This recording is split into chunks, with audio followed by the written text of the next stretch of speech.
우리 한 절입니다. 두 번 읽도록 하겠습니다. 마태복음 5장 5절.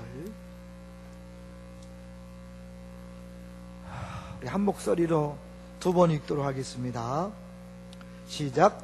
온유한 자는 복 있나니 그들이 땅을 기업으로 받을 것이며, 한 번 더. 온유한 자는 복 있나니 그들이 땅을 기업으로 받을 것이며. 아멘. 우리 인사합니다. 섬기는 마음으로 서로 쳐다보면서 인사합시다. 아니, 우리 축복 저쪽에서 뒤쪽부터 시작. 여호와는 내게 복을 주시고 너를 지키시기 원하며. 이쪽에서 시작. 여호와는 그의 얼굴을 내게 비추사 은혜 베푸시기 원하며. 다 같이 여호와는 그 얼굴을 내게로 향하여 두사 평강 주시기를 원하노라. 아멘. 찬양.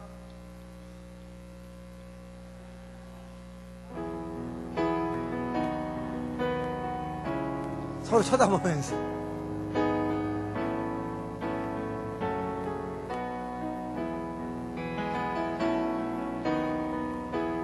당신은 하나님의 언약 안에 있는 축복의 통로. 당신을 통하여서 열방이 주께 돌아오게 되리. 아멘. 우리 중학생들이 앞에서 막 이러고 가는데 잘하네요. 우리도 그렇게 좀 했으면 좋겠어요. 유머를 하나 하려고 합니다. 목사님이 가수와 정치인에게 각각 청혼한 경험을 나누기로 하고, 먼저 목사님 자신의 이야기를 소개했습니다. 나는 아가서의 구절과 같이 나의 어여쁜 자야 일어나 함께 가자라고 청혼했지요.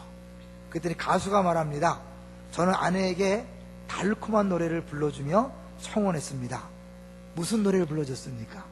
노사연의 만남입니다. 정치인이 대답했습니다. 전 아내에게 장밋빛 공약을 하여 청혼을 했습니다. 무슨 공약이죠? 글쎄요, 기억이 나지 않습니다.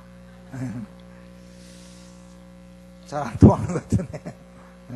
요새 한창 정치가들이 참 한심스러운 짓을 많이 해서 이런 유머들이 나오는 것 같습니다. 오늘 온유한 자는 복이 있다. 제가 이제 말씀을 준비하면서 영상을 하나 봤는데, 짧으면 같이 볼 텐데 길어요. 그래서 같이 못 보는 게 아쉬운데, 이런 인터넷에서 그 김우현 감독이 만든 온유한 자는 복이 있나니 그거 한번 꼭 봤으면 좋겠어요. 예? 그 내용이 이렇게 좀 장애를 가진 청년이 그냥 담배를 피면서 그냥 전혀 소망 없이 그냥 뒷골목 다니면서 그렇게 살아가던 청년이 예수를 진짜 만났어. 인격적으로. 그 전에 교회 다녔지만 교회 앞에서 담배 피고 막 그러던 청년이 진짜 예수를 만난 다음에 인생이 변했어요. 그 변화된 얘기를 이 김우현 감독이 20년 전부터 우연히 만나서 20년 전 변화되기 전 모습부터 쭉 찍어온 거예요. 다큐멘터리 식으로. 근데 그 사람이 어떻게 변화됐는가를 쭉 이렇게 보여주는 영화인데요. 너무 감동이에요. 막 순간순간 막 울음이 막 터져 나오려고 하는 걸 꽉꽉 참았어요. 그리고 꼭 김우현 감독의 온유한 자는 복이 있나니 그 무료로 영상이 공개되어 있으니까 하고 아마 책도 나온 것 같아요. 그걸 꼭 한번 보였으면 좋겠어요. 그래서 야, 온유한 자는 복이 있다. 왜 그 제목을 붙였을까? 라는 생각을 하면서 말씀을 준비해 봤어요. 자, 오늘 이제 먼저 다시 한번 5절을 천천히 봐주세요. 온유한 자는 복이 있나니 그들이 땅을 기업으로 받을 것이며. 좀 이상하죠? 딱 봐도 이게 맞지 않는 것 같아요. 왜냐면 온유한 자가 땅을 차지하는 것은 쉽지 않잖아요. 그러니까 이게 우리가 그 대전제 산상수는 뭐에 대한 가르침이라고 그랬죠? 뭐에 대한 가르침이에요? 이 전제를 우리가 잊으면 안 돼요. 산상수는 뭐에 대한 거예요? 하나님 나라, 곧 천국에 대한 가르침이라고 그랬잖아요. 그러니까 이 산상수는 한마디로 천국에 대한 거기 때문에 천국은 세상 나라와 같다 다르다? 다르다는 거죠. 그러니까 분명히 최고의 그 가치가, 다른 가치가 보여주는 게 오늘 세 번째, 온유한 자는 복이 있다는 거죠. 지난주 복습합니다. 심령이 가난한 자는 복이 있다. 뭐예요? 천국이 저희 것이며, 그 다음에 애통하는 자는 복이 있나니 저희가 위로를 받을 것이며, 그리고 오늘 온유한 자는 복이 있나니 뭐죠? 땅을 기업으로 받을 것이며. 왜 이렇게 쓰는지 아시죠? 정신 바짝 차리라고 그렇게 쓰는 거예요. 네 번째, 의에 줄이고 목마른 자는 복이 있나니 저희가 배부를 것이요.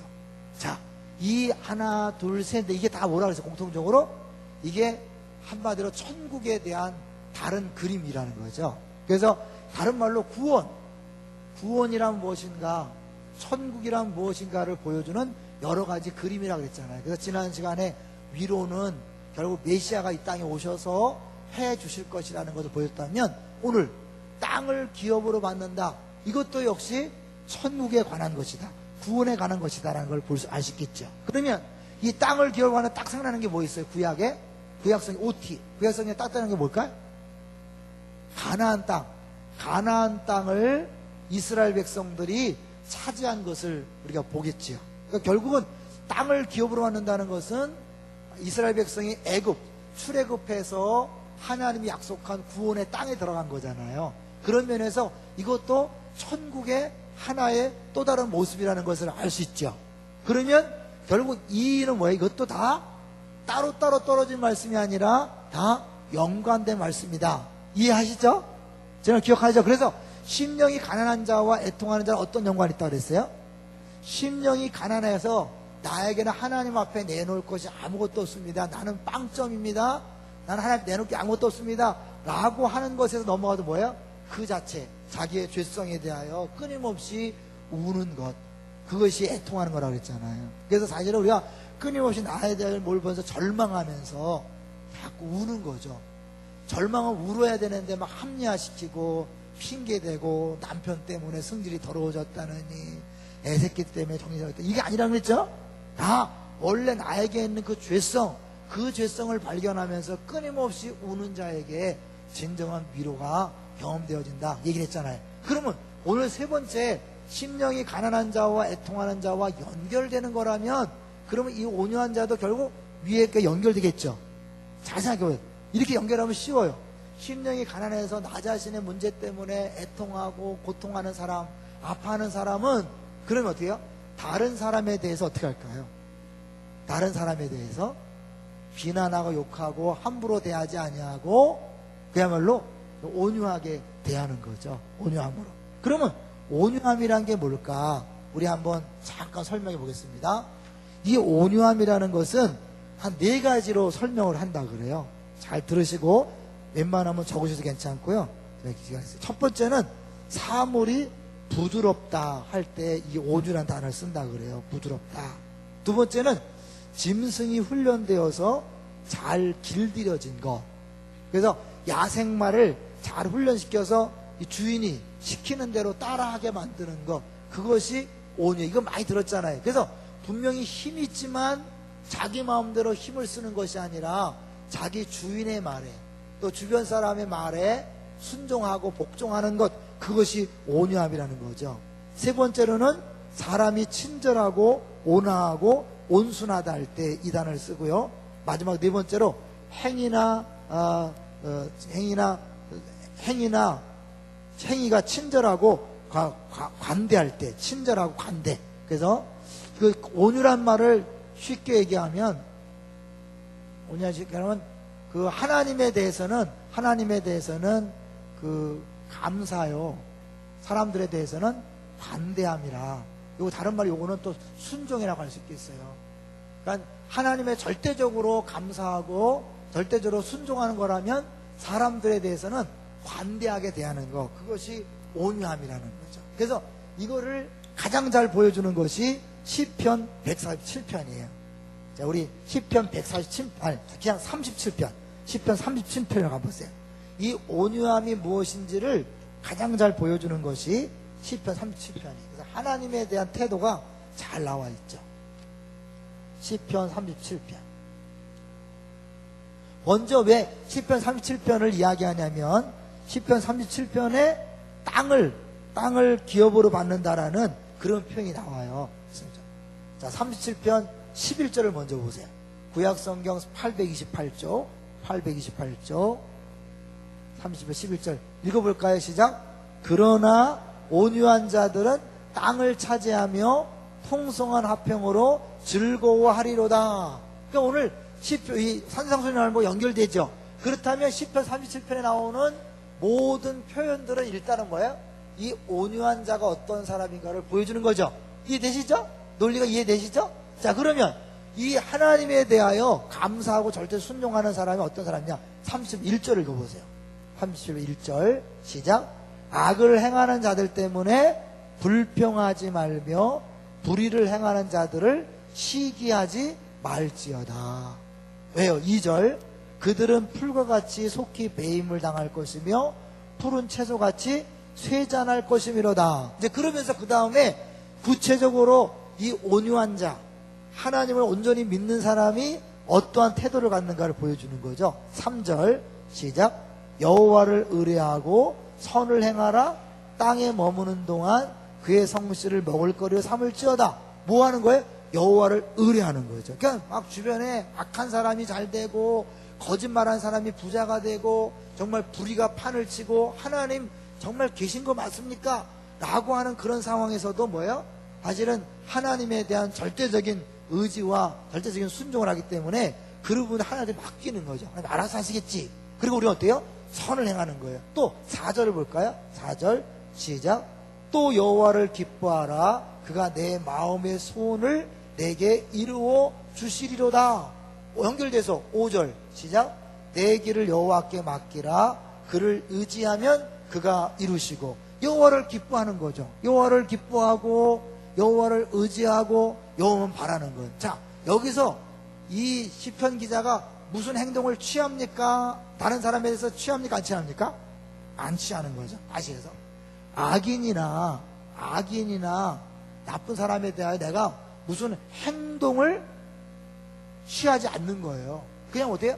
그 악인에 대해서 놔두고 하나님만 전적으로 바라보고 하나님 전적으로 의지하는 거예요. 그럼 누가 행하신다? 하나님이 행하신다. 내가 내 죄의 문제로 철절매고 울고 그 다음에 고통하는 사람은 사실은 다른 사람이 이러쿵저러쿵 할 수 있는 여지가 없어요. 왜? 나도 죄인이고 다른 사람도 죄인이니까 그 부분에 대해서 비판하고 비난할 여지가 없는 거예요. 그리고 심지어 다른 사람이 나를 함부로 대해도 그것에 대해서 막 싸우고 화내고 다투는 것이 아니라 뭐예요? 참고 인내하는 거예요. 그러니까 어떻게 보면 세상으로 볼 때 너무 답답한 거죠. 그래갖고 일이 되겠냐? 그런데 그런 사람이 뭐예요? 땅을 차지한다. 이게 세상 나라와 너무 다른 거죠. 세상 나라는 내가 나서서 적들을 물리치고 악인과 싸우고 바른 말하고 막 따지고 그래야 되는데 그렇게 안 하는 거예요. 이게 완전히 바보죠. 멍청이죠. 자기 권리를 주장하지 않는 거예요. 그게 십자가잖아요. 그래서 예수님이 어떻게 했어요? 나는 마음이 온유하고 겸손하니. 예수님이 힘이 없어서 십자가 진 게 아니잖아요. 베드로가 칼로 말고의 귀를 딱 잘랐을 때 예수님 말씀했잖아요. 야, 내가 지금도 명령만 하면 얼마든지 12영 더 되는 12사단을 불러올 수 있다. 그렇지만 하나님이 어떻게 해요? 예수님이 하나님께서 다 알아서 하는 거기 때문에 기꺼이 십자가를 지는 거예요. 여러분 이거 기억하셔야 돼요. 예수 믿는 사람이 그래서 강하면 안 돼요. 너무 똑바른 소리 하면 안 돼요. 정의를 부르짖는다고 사실은 어떻게 해요? 가장 큰 것을 놓칠 수가 있는 거예요. 여기 있잖아요. 이 악한 사람들이 막 잘 되고 그들이 막 번성하고 그런 것에 대하여 뭐예요? 불평하거나 시기하지 말라는 거예요. 그럼 어떻게? 그냥 놔두고 나는 온전히 하나님만 바라보고 하나님 앞에 믿고 나아가는 거예요. 그러니까 이 세상 사람 볼 때는 저게 도대체 뭐냐 저게 저하고 꼴이 되겠냐 이런 소리를 듣는 거예요. 근데 결과적으로 어때요? 결과적으로는 땅을 차지한다니까요. 물론 이 땅은 궁극적으로 이 땅에서 막 땅을 그런 거 아니에요. 여러분에서 기억하세요. 그래서 이게 그 기독교인들이 제일 좋아하는 게 이 세 번째래요. 뭐냐, 땅을 차지한다. 왜? 땅 얘기가 하니까 야, 아니라고 얘기해도 땅 차지. 이거는 결국 뭐야? 구원의 또 다른 모습이라는 거죠. 그러니까 천국의 또 다른 모습이라는 거예요. 그러니까 우리는 볼 때 내가 무엇을 하고 내가 쟁취하고 내가 싸우고 내 이익을 챙기고 하나 빠득빠득 그게 우겨서 그래서 내 것을 차지해야만 차지할 것으로 보이지만 우리는 그렇게 사람이 아니라는 거죠. 나는 안 하고 하나님이 하시는 거예요. 그런 면에서요, 또 다른 사람, 예수님이 마음이 오냐 검사에 또 다른 사람 뭐예요? 모세를 얘기해요. 모세가 온유하기로 아주 소문난 사람이에요. 한번 볼까요? 모세에 대해서 최고의 표현을 쓰고 있습니다. 민수기 12장 3절로 가보세요. 민수기 12장 3절. 민수기 12장 3절. 구약성경 창세기, 출애굽기, 레위기, 민수기. 사실은 우리가요, 이 성경을 잘 모를 때가 많이 있어요. 그리고 어때요? 다분히 신앙생활 할 때 말하는 걸 보면 믿지 않은 사람과 다른 게 없어. 근데 우리는 내가 그거 스스로 멋있다고 생각해. 아니, 그건 세상으로 멋있지만 기독교적으로 볼 때는 아닌 거예요. 민수기 12장. 네, 민수기 몇 장이라고 그랬죠? 12장 3절. 12장 3절. 적어놓은 거. 3절 같이 읽겠습니다. 시작. 이 사람 모세는 온유함이 지면의 모든 사람보다 더하더라. 누가요? 모세가 최고로 지면의 모든 사람이니까 뭐예요? 역사상 전무후무하게 예수님 빼놓고는 뭐예요? 최고로 온유한 사람이라는 거예요. 근데 모세가 처음부터 온유했나요? 아니에요, 여러분. 모세는 처음에 사실은 뭐 사람을 두둑에 패 죽이는 사람이었어요. 한번 잠깐 볼까요? 예. 출애굽기를 한번 보죠. 출애굽기. 모세가 어떤 사람이었는지를 한번 보겠습니다. 아마 아시는 분은 아시겠지만 혹시 또 성경을 이번 기회에 한번 보셨으면 좋겠어요. 자, 출애굽기 2장에 보면 이제 그 모세가 장성한 후에 얘기 나와. 2장 11절. 출애굽기 2장 11절에 보겠습니다. 이번 주일에도 또 연관되니까 여러분 미리 좀 보는 거예요. 11절 시작. 모세가 장성한 후에 한 번은 자기 형제들에게 나가서 그들이 고되게 노동하는 것을 보더니 어떤 애굽 사람이 한 히브리 사람 곧 자기 형제를 치는 것을 본지라. 12절. 좌우를 살펴 사람이 없음을 보고 그 애굽 사람을 쳐 죽여 모래 속에 감추니라. 이 모세가 이런 사람이었어요. 근데 이렇게 물론 동족을 위한 사람하지만 애굽 사람을 함부로 쳐 죽이는 그런 사람이었는데 그것 때문에 결국 쫓겨나잖아요. 도망가잖아요. 근데 어떻게 민수기에서는 모세처럼 온유한 사람이 없다고 그랬을까요? 실제로요, 이 모세가 40년 동안 백성들을 인도할 때 끊임없는 비난, 끊임없는 원망, 끊임없는 데모, 이스라엘 백성들이 끊임없는 원망 불평해요. 근데 모세가 잘 감당해요. 뭐죠?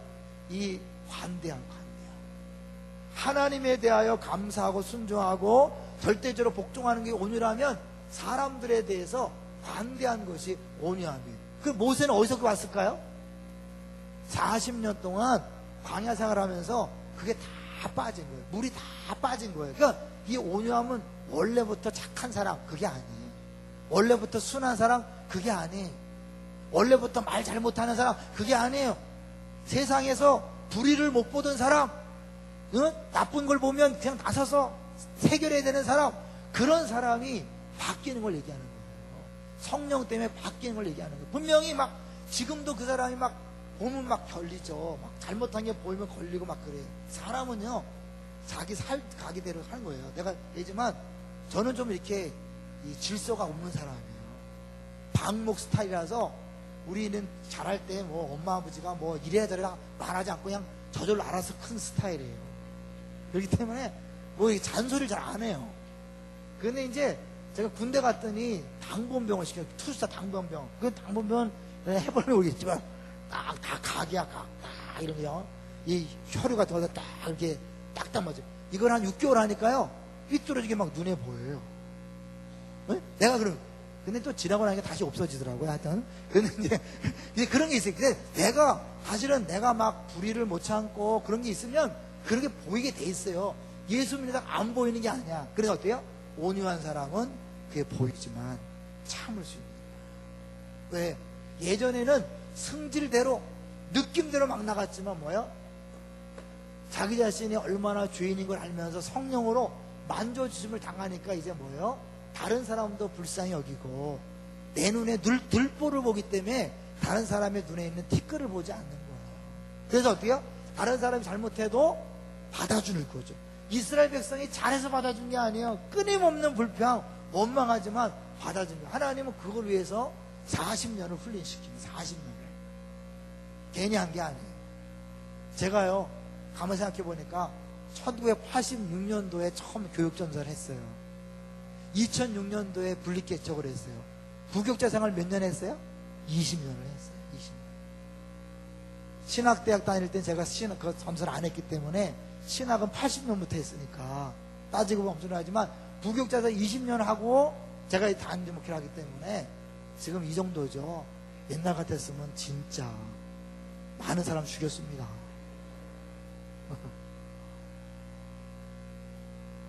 제가 늘 얘기했던 중등부 할 때 7년 동안요 정말 무섭게 했어요.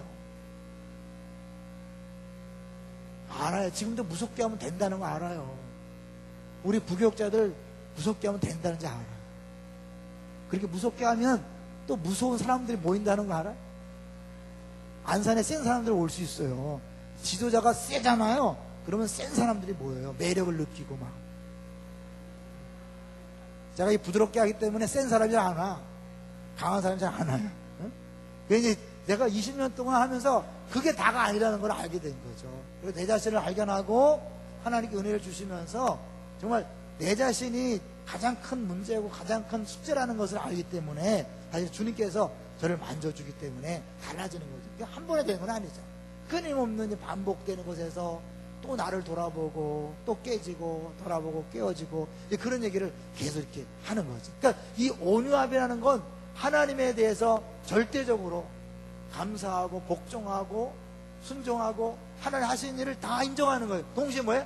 사람들에 대해서는 관대해서 받아주는 거예요. 여러분 좀 아내의 말을 얼마나 들어주십니까? 아내의 말을 안 들어주는 사람은 온유한 사람 아니에요. 남편의 말을 얼마나 들어주십니까? 안 들어주는 사람은 온유한 사람 아니에요. 본인은 막 기도 많이 하고 성경 말씀 읽어서 신앙생활 좋은 것 같지만 온유한 건 아니에요. 그러니까 어떻게 해요? 여러분이 성경을 많이 알고 아는 게 많아도 어떻게 해요? 참을 수 있어요. 남편에 대해서는 함부로 말하지 마세요. 남편은 곧 죽어도 자존심이야. 가뜩이나 열등감 있는 남편한테 말하지 마세요. 특별히 아내들이 학력이 높으면 남편한테 절대 잔소리하지 마세요. 남편 죽이는 거예요. 수입이 많다? 절대 얘기하면 안 돼요. 친정이 잘 산다? 절대 얘기하면 안 돼. 연상이다? 절대 얘기하면 안 돼. 알겠죠? 왜냐면 남자들은 기본적으로 열등감이 있다니까요. 늘 이게 그냥 새가족 때 얘기하잖아요. 그리고 이게 중요한 거예요. 하나님이 남자들에게는 종족 보존의 그런 본능을 줬어요. 여자들은 우수 종족에 대한 것을 줬잖아요. 그래서 남자들은 가능한 한 지금 이 상태에서 유지되기를 원해요. 그래서 지금의 아내와 다시 결혼하고 싶냐 할 때 예스가 더 많아요. 근데 아내들은 노가 더 많아요. 30%그 정도밖에 안 되는데. 그러니까 뭐야? 항상 여자들은 자기도 모르게 본능적으로 더 나은 것들을 추구하게 돼 있어요. 그래서 뱀이 일부러 여자 혼자 있을 때 와서 네가 먹으면 하나쯤 된다 꼬실 수 있었던 거예요. 그러니까 이제 이게 본능적으로 알기 때문에 남자들은 알게 모르게 늘 아내에게 눈치 신경을 쓰고 있는 거야. 그래서 왜 죄송하지만 애들도 있지만 정력제를 왜 좋아하는지 아세요? 왜 뱀을 잡아먹고 막 곰슬개를 먹는지 아세요? 자기가 세다는 걸 보여주는 거야. 그래서 내가 최고니까 어디 갈 생각 많아 이런 거예요.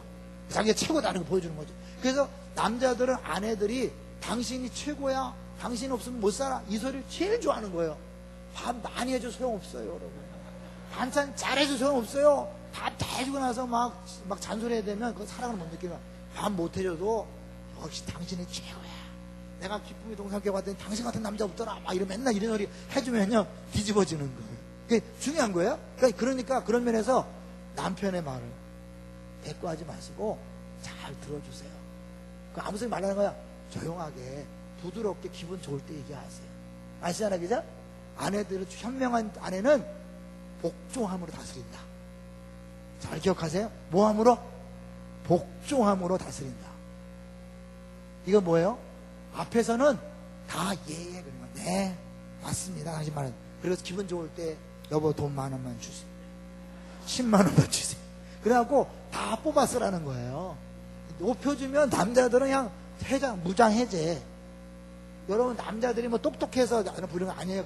본인이 열등감 때문에 아내들한테도 막 묵박지르고 자기를 주장하려고 그러고 자기 의견을 안 굽히는 거예요. 진짜 예수를 믿으면요, 제일 먼저 뭐냐면 남편에 대한 태도가 달라져야 돼. 아내에 대한 태도가 달라져야 돼. 제가 아내한테 안 졌다니까. 우리 아내가 늘 당신은 고집이 세다고. 목사가 말빨에서 지겠어요. 말씀 제가 옛날에 또 이빨이었으니까 막 더 심했죠.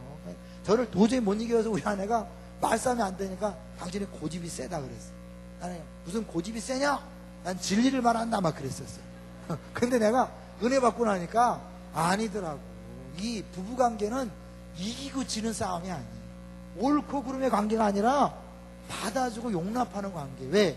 아담과 하와 이후로 사람은 쫓겨났잖아요. 그래서 태어날 때부터 사람은 거절감이 있어요. 그 거절감을 치유하는 게 남편과 아내. 벌거벗었으나 부끄러워하지 아니하는 그 관계를 통하여 남편의 모든 걸 받아주는 게 아내예요. 아내의 모든 걸 받아주는 게 남편이에요. 믿습니까? 그래서 부모가 주지 못하고 이웃이 주지 못했던 그 사랑을 옴팍 받아서 그래 난 존귀한 자야, 사랑받는 자야 이렇게 느끼게 만드는 거예요. 그걸 그냥 부부끼리 맨날 누가 옳으니 그러니 맨날 싸우니까 둘 다 죽는 거죠. 이해되세요? 오늘부터 싸움을 그치시기를 주님이 축원합니다. 네? 싸우지 마시고 그냥 다 받아주세요. 그러면 일이 될까요? 된다니까요. 이게 세상 원리로는 말도 안 되는 거예요. 그런데 어때요? 이 세상 한국의 원리는 져주고 용납하고 바보가 되는데 땅을 차지한다니까. 대표 이삭이에요. 이삭. 창세기 26장으로 가보세요. 창세기 26장. 여러분 이 성경은 이건요, 여러분 우리가 세상 논리로는 받아들이기 어려운 거예요. 그래서 이게 넘어가요. 근데 성경은 이렇게 얘기해요. 창세기 26장 26절 볼까요? 26절. 창세기 26장 26절. 시작. 아비멜렉이 그 친구 아우삿과 군대 장관 비골과 더불어 그랄에서부터 이삭에게로 온지라. 이삭이 그들에게 이르되 너희가 나를 미워하여 나에게 너희를 떠나게 하였거늘 어찌하여 내게 왔느냐. 28절. 그들이 이르되 여호와께서 너와 함께 계심을 우리가 분명히 보았으므로 우리의 사이 곧 우리와 너 사이에 맹세하여 너와 계약을 맺으리라 말하였노라. 29절. 너는 우리를 해하지 말라. 이는 우리가 너를 범하지 아니하고 선한 일만 내게 행하여 내가 평안히 가게 하였음이니라. 이제 너는 여호와께 복을 자니하니 아니라. 맞나요? 선만 행했나요? 아니에요. 자 14절 보세요. 26장 14절 보세요. 시작. 양과 소가 때를 이르고 종이 12만음으로 블레 사람이 그를 시기하여. 15절. 그 아버지 아브람 때에 그 아버지의 종들이 판 모든 음물을 맞고 흙으로 베었더라. 떠났어요. 그래서 어쩌고 떠났어요. 그랬더니 뭐예요? 또 다시 블레 사람들이 와서 18절을 보세요. 18절 시작.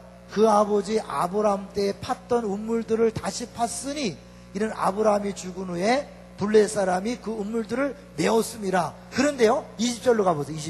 20절 시작. 그랄 목자들이 이삭의 목자와 다투어 이르되 이 물은 우리의 것이라 하며 이삭이 그 다툼으로 말미암아 그 우물 이름을 에세게라 하였으며. 뭐예요? 뺏어간 거죠. 그래서 또 왜? 21절 보세요. 또 다른 우물을 봤더니 그들이 또 다툼으로 그 이름을 신나라 하였으며. 또 빼앗는 거예요. 그랬더니 어떻게? 22절.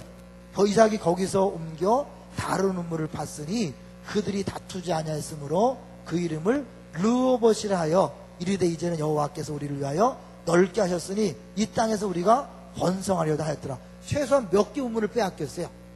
최소한 3개. 더 크게 말하면 4개 정도를 빼앗는데, 빼앗기는데 싸우지 않고 어떻게 해요? 물러가고 또 다른 우물을 파고 또 빼앗으면 또 다른 우물을 파고 이렇게 계속해서 피해만 다녔어요. 그게 어디야? 아유 만만히 보고 저거 맘대로 하겠구나. 그런데요 그렇게 피해만 다녔는데 오늘 읽었던 26절에 아비멜렉이 아우삭과 비거가 더불어 찾아온 거예요. 당신을 보니 하나님이 당신과 함께 있는 게 보였고 당신이 보니 하나님이 복을 준 사람이다. 그러니까 하나님이 그 뒤에 있다는 걸 딱 보니까 어때요? 무서우니까 와서 손잡읍시다.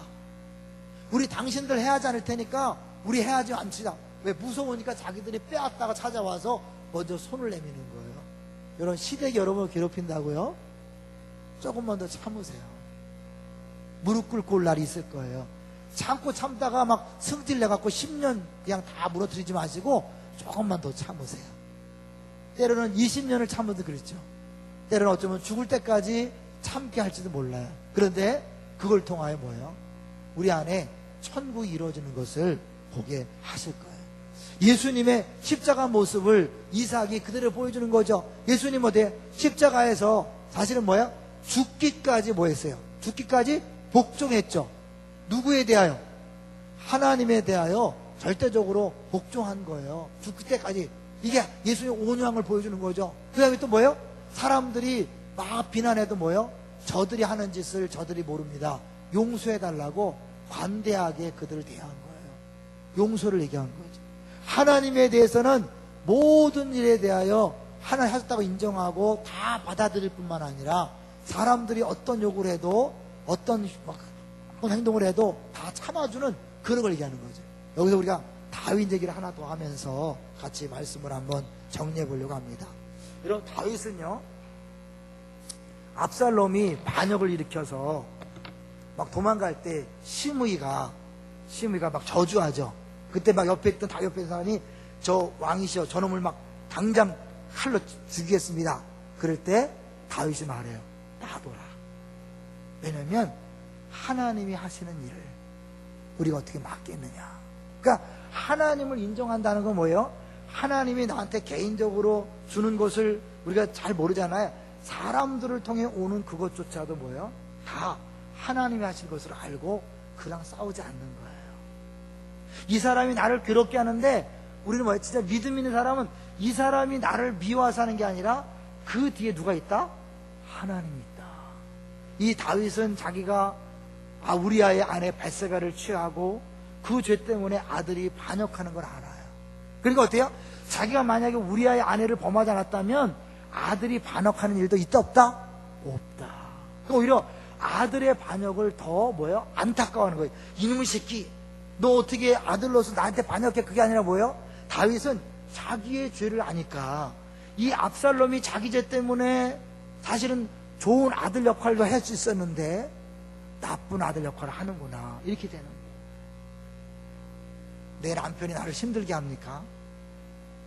남편이 나빠서가 아니라 누구 때문이라고요? 나.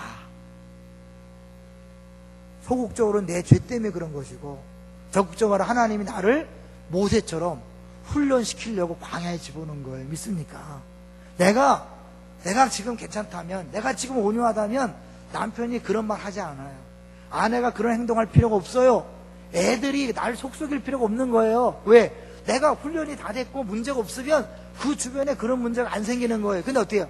내가 아직도 훈련 받아야 되고 내 죄에 문제가 있고 내가 철저히 깨닫지 못하니까 그런 부분을 깨닫게 하려고 훈련시키려고 그런 게 오는 거예요. 이해되세요?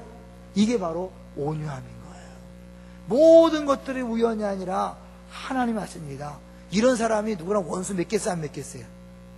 원수 안 맺는 거예요. 여러분 지금 용서 못할 사람 왜 용서 못하죠? 그 사람 한 짓이 나쁘죠? 근데 그 사람도요, 사실 나한테 문제가 없었다면, 나를 훈련시킬 필요가 없었다면 그 사람이 그런 짓 할 필요가 없었다는 거예요. 그러니까 어떻게 보면 불쌍한 거죠. 나를 훈련시키려고 하나님이 그 사람들을 동원한 거예요. 더 좋은 역할을 해도 되는데 나쁜 역할로 그를 쓰는 거예요. 그리고 뭐예요? 내가 미안해해야죠. 미안해야죠. 이해되세요? 그러니까 이 기독교인들이 삶의 차원이 달라지는 거예요. 누구 미우니 고우니 죽이니 마니 용서가 되느니 안 되느니 상처가 되니 안 되니 이거 알면 죄송하지만 상처 우리 안 받을 수 없지만 상처 받는 자체가 성경을 모르는 거예요. 믿습니까? 왜 상처 받는 거예요? 내가 아직 덜 됐기 때문에 상처 받는 거예요. 그럼 그 사람은 왜 날 상처를 줍니까? 내가 어쩌면 나의 부족 때문에 상처를 준 것이고 나를 훈련시킬 필요가 있기 때문에 그걸 하나님이 쓰시는 거예요. 그러니까 뭐야?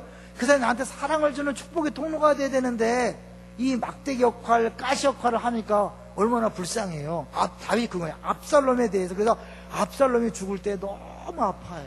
압살롬 절대 죽이지 마라. 근데 요압이 죽이죠. 그러니까 우리 새벽에 나온 것처럼 요압은 다윗의 용사로 하나님이 앉혀요.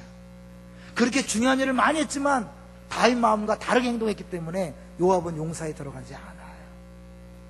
압살롬에 대해서 다윗은요 반역했지만 압살롬아 펑펑 울었어요. 왜요? 그가 그렇게 한 행동, 자기한테 반역한 거는 이 못된 놈, 나쁜 놈, 어디 아들놈이 그럴 수 있냐, 그게 아니라 그가 내 죄 때문에 됐다는 것을 알고 감사하는, 그리고 오히려 아들을 불쌍하게 하는 거예요. 이런 사람이 하나님께서 알아서 하시는 온유한 자가 땅을 기어받는 것을 경험하게 될 것입니다. 믿습니까? 이제 한 얘기하고 이제 한 예화를 말씀드리고 마치고 갑니다. 제가 이제 말씀을 준비하다가 아주 감동적인 예화를 들어봤어요. 이제 미국에 최초의 흑인 야구 선수가 있었대요. 지금 LA 다저스인데 옛날에는 LA가 브루클린에 있었었는데 그 다녔으면 이 흑인이 있는데 이 선수가 아주 성미가 급하고 주먹 싸움도 잘하는 젊은이였다는 거예요. 근데 이 사람이 이제 그 성격이 나쁘고 그런 거 아니까 감독이 그 로빈슨을 불러서 책 한 권을 줬대요. 그 책의 이름은 예수 그리스도의 생애. 그러면서 말하기를, 제키, 너 이 책을 꼭 읽어라. 너의 앞날에 수많은 조롱과 모욕과 위협과 협박이 있을 것이다. 그때마다 꼭 한 가지를 기억하라. 이 책이 보여주는 예수님의 모습이다. 그 모습을 마음판에 새기고 기도하며 그 모습을 실천해야 한다. 흑인이 없을 때니까 흑인만 하면 그냥 백인들이 막 야유를 막 부는 거예요. 아무 이유 없이 막 야유를 하고 막 모욕을 주는데 계속해서 예수님의 온유함을 생각하면서 이 사람이 참았다는 거예요. 그래서 10년 동안 6번이나 다저스 팀을 우승케 했고 MVP로 뽑혔을 물론 1962년에는 흑인으로서 미국 야구의 명예의 전당에 기록되는 그런 기적을 나타났다는 거예요. 온유함의 승리의 대명사가 됐다고 합니다. 근데요, 그걸로 끝난 게 아니에요. 그 한 사람이 온유함으로 승리하니까 그 뒤에 수많은 흑인 선수들이 이 프로 선수로 뛰어들어서 지금처럼 그냥 농구고 야구고 미식축구고 흑인들이 가득한 세상이 될 수 있었다는 거예요. 그 한 사람의 온유함이 세상을 바꿔놓고 그 흑인들을 살 길을 열어줄 거죠. 이거예요. 우리가 땅을 차지한다는 건 이 땅에서 땅을 내가 많이 구입하는 거, 100평 구입하는 게 아니라 하나님 나라가 이루어지는 거죠. 천국이 이루어지는 거예요. 믿습니까? 여러분이 참고 온유함으로 대하는 것은 여러분 개인의 문제가 아니라 우리 모두를 위한 것입니다. 믿습니까? 이제 가정에서부터 실천하십시오.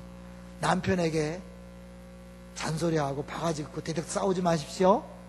참아주시고 내십시오. 아내한테 막 힘있다고 막 폭언하지 마세요. 막 힘쓰지 마세요. 애들한테도 말하지 마세요. 이미 사춘기 때부터는 미친 뇌. 내가 상매 씨가 그랬어요, 여러분. 미친 사람한테 막 같이 싸우면 뭐라 그래요? 똑같이 미친 거예요.